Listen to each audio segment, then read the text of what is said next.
وأنذر عشيرتك الأقربين সূরাতুশ শুআরা 213 নম্বর আয়াত। আল্লাহ তাআলা বলেন ওয়ানজির আশিরাতাকাল আকরাবিন, ও নবী আপনি আপনার নিকট আত্মীয়দেরকে তাওহীদ আর রিসালাতের বাণী, তাওহীদের বাণী পৌঁছায়া দেন। আপনি আপনার নিকট আত্মীয়দের কাছে, সর্বপ্রথম নিকট আত্মীয় যারা আত্মীয় স্বজন তাদের কাছে ইসলামের বাণী তুলে ধরুন, ইসলামের দাওয়াত তুলে ধরুন। রাসূল সাল্লাল্লাহু আলাইহি সাল্লামের উপর যখন এই আয়াত নাযিল হলো, রাসূল সাল্লাল্লাহু আলাইহি সাল্লাম বের হলেন এলাকায় দাওয়াত দেওয়ার জন্য। সর্বপ্রথম দেখা হলো, সাক্ষাৎ হলো সিদ্দিক আবু বকর রাদিয়াল্লাহু তাআলা আনহুর সাথে। নবীজি যখন আবু বকর রাদিয়াল্লাহু তাআলা আনহুর সাথে সাক্ষাৎ হলেন, তখন নবীজি সাল্লাল্লাহু আলাইহি সাল্লাম আবু বকরকে বললেন, এ আবু বকর, তোমার কাছে আমি তাওহীদের বাণী সর্বপ্রথম পৌঁছে দিলাম, তুমি বলো লা ইলাহা ইল্লাল্লাহু মুহাম্মাদুর রাসূলুল্লাহ সাল্লাল্লাহু আলাইহি সাল্লাম। আমার ভাইরা, যখন নবীজি আবু বকর রাদিয়াল্লাহু তাআলা আনহুকে কথা বললেন, সাথে সাথে তিনি প্রশ্ন করলেন, মাদ্দালিলু মা তাদাইয়া মুহাম্মদ, এ মুহাম্মদ তুমি যে নিজেকে নবী দাবি করেছো, তাওহীদের বাণী আমি আমার কাছে পৌঁছায় দিয়েছো, তাহলে এবার তুমি বলো তুমি যে নবী দাবি করেছো, নবী হওয়ার দলিল কি? কি বলেন, একটা দলিল লাগে না? লাগে না? বিশ্বাস, মানুষ খুব চালাক, যে দলিল দিতে পারে তাহলে উনি সত্য। আর এটাও ঠিক আছে, এটাও ঠিক আছে, কারণ দলিল ছাড়া তো মানুষের জমি জমা সব নিয়ে যাবে, আপনার পকেট থেকে মোবাইল নিয়ে যাবে, দলিল দিতে পারবেন না। কিন্তু দলিল আপনার নাম্বার আছে, আপনার নাম আছে, পরিবারের নাম্বার আছে এখানে, কি বলেন ঠিক না? এটা একটা দলিল। তারপরে যে সিগনেচার দেওয়া হয়, লেখাও থাকে। তো যাই হোক, রাসূল সাল্লাল্লাহু আলাইহি ওয়াসাল্লামকে হঠাৎ করে প্রশ্ন করে বসলেন যে মাদ্দালিলু আলা মা তাদাইয়া মুহাম্মদ, আপনি যে নবী দাবি করেছেন এটার দলিল কি? এ কথা বোঝার জন্য ছোট্ট একটি ঘটনা বুঝতে হবে। কাসাইসুল কুবরা নামক কিতাবে এই ঘটনাটা উল্লেখ করা হয়েছে যে আবু বকর রাদিয়াল্লাহু তাআলা আনহুর বয়স যখন ছিল 16 বছর, 16 বছর বয়সে নবীজির বয়স ছিল 18 বছর। জোরে বলেন, কত বছর? 16 বছর। আবু বকর রাদিয়াল্লাহু তাআলা আনহুর বয়স ছিল 16 বছর আর নবীজির বয়স ছিল 18 বছর, 2 বছরের ডিফারেন্স ছিলেন। ওই 16 বছর বয়সে আবু বকর রাদিয়াল্লাহু তাআলা আনহু শাম দেশে গিয়েছিলেন ব্যবসা করার জন্য। আর রুয়া আল্লাতি রাআইতাহু বিশাম, আবু বকর রাদিয়াল্লাহু তাআলা আনহু শাম দেশে গিয়েছিলেন 16 বছরে ব্যবসা করার উদ্দেশ্যে। ওই শাম দেশে যাওয়ার পরে একটা স্বপ্ন দেখলেন। এই স্বপ্নের ব্যাখ্যা জানার জন্য ইহুদি এক বড় পণ্ডিত পাদ্রীর কাছে চলে গেল।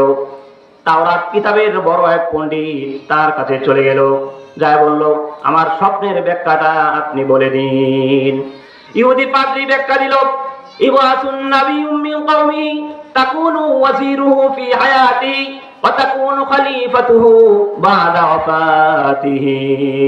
আবু বকরকে বলল, আবু বকর, এই স্বপ্নের ব্যাখ্যা হলো তোমার বংশ থেকে এমন একজন নবী জন্মগ্রহণ করবে যিনি হবেন রাষ্ট্রপ্রধান, যিনি রাষ্ট্র পরিচালনা করবেন, আর তুমি হবে উজির অর্থাৎ মন্ত্রী। জোরে বলেন সুবহানাল্লাহ।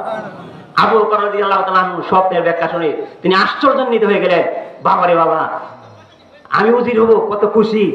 আমি যদি এখানে বলি যে আগামী 5 বছর পরে, 2 বছর পরে আমি রাষ্ট্রপ্রধান হব, আপনারা কি বলবেন? যে হুজুর পাগল হয়ে গেছে, আমাদের এলাকার সন্তান পাগল হয়ে গেছে, এতদিন ভালো ছিল এখন পাগল হয়ে গেছে। আবু বকর রাদিয়াল্লাহু তাআলা আনহু আশ্চর্যান্বিত হয়ে গেলেন, মনে মনে প্রতিজ্ঞা করলেন এই স্বপ্নের কথা কারো কাছে ব্যক্ত করা যাবে না, কারো কাছে বলা যাবে না। যদি বলি মানুষ আমাকে পাগল বলবে, কি বলেন ঠিক না? আবু বকর রাদিয়াল্লাহু তাআলা আনহু তার মনের ভিতরে রাখলেন। এভাবে দিন যাচ্ছে। যখন রাসূল সাল্লাল্লাহু আলাইহি সাল্লামের 40 বছর পূর্ণ হয়ে গেল, কোরআনের ওহী আসতে শুরু করলো। জোরে বলেন সুবহানাল্লাহ। কোরআন নাযিল হতে শুরু করলো। আর বিশ্বনবী রাহমাতুল লিল আলামিনের উপর সূরাতুশ শুআরা 213 নম্বর আয়াত যখন নাযিল হলো, ওয়া আনযির আশীরাতাকাল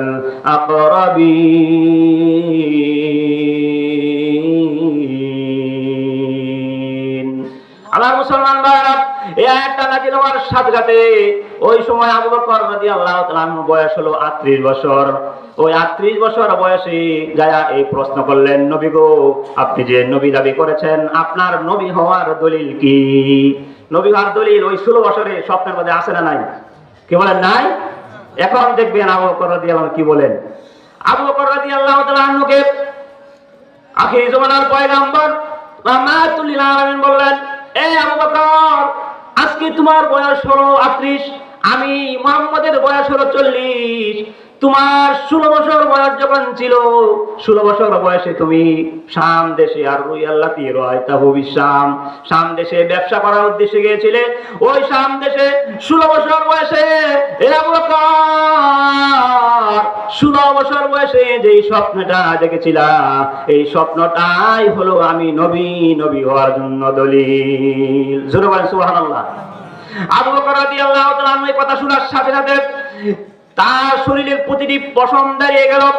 তিনি আশ্চর্যান্বিত হয়ে বলতে শুরু করলেন, বাপরে বাপ, আমি স্বপ্নের কথা আমি আমার বাবার কাছে বলি নাই, আমার মার কাছে আমি বলি নাই, আমি আমার বন্ধু বান্ধবের কাছে বলি নাই, আমার নিকটাত্মীয় কারোর সাথে আমি স্বপ্নের ব্যাখ্যা বলি নাই। আমার এই মুহাম্মদ সাল্লাল্লাহু আলাইহি সাল্লাম 16 বছরের স্বপ্নের কথা কিভাবে জানলো? নবীজি, ও মুহাম্মদ, আমি বিশ্বাস করে নিয়েছি আপনি সত্য নবী, কারণ এই স্বপ্নের ব্যাখ্যা আপনি কিভাবে জানলেন? সত্য নবী হওয়া ছাড়া এই স্বপ্নের ব্যাখ্যা কেউ জানতে পারে না। আমার স্বপ্নের কথা কারো কাছে বলি নাই, আপনার কাছে তো আমি বলি নাই, আপনি সত্য নবী। এই মুহূর্তে আমি আপনাকে সাক্ষ্য দিচ্ছি, আমি আপনার তাওহীদের কালিমা আমি এই মুহূর্তে গ্রহণ করে নিলাম। আশহাদু আল্লা ইলাহা ইল্লাল্লাহু ওয়া আশহাদু আন্না মুহাম্মাদান আবদুহু ওয়া রাসূলুহু সাল্লাল্লাহু আলাইহি ওয়াসাল্লাম। আমার মুসলমান ভাইরা, আবু বকর রাদিয়াল্লাহু তাআলা আনহু আমার বলার উদ্দেশ্য হলো সূরাতুজ জুমারের 23 নম্বর পারা 19 নম্বর পৃষ্ঠায় 18 নম্বর আয়াতে আল্লাহ বলেন, আল্লাযীনা ইসতামিউনাল কাউল, যে ব্যক্তি কথা শুনলো, মনোযোগ সহকারে শুনলো, শোনার পরে সেই কথাটা মেনে নিল, আল্লাহ তাআলা তাকে মৃত্যু আগ পর্যন্ত হেদায়েতের পথে পরিচালিত করবেন। জোরে বলেন সুবহানাল্লাহ। শুধু তাই নয়, আবু বকর রাদিয়াল্লাহু তাআলা আনহুকে কথা বলার সাথে সাথে তিনি পাল্টা কোনো প্রশ্ন করেন নাই। কালিমার দাওয়াত শুধু দলিলটা চেয়েছেন, কালিমা গ্রহণ করে নিয়েছে। এই কালিমা এত দামি, এই কথাটা গ্রহণ করার কারণে আল্লাহ তাআলা তাকে জান্নাতি বানায় দিয়েছে। আজকে আমরাও সেই কালিমার উত্তরসূরি, কি বলেন?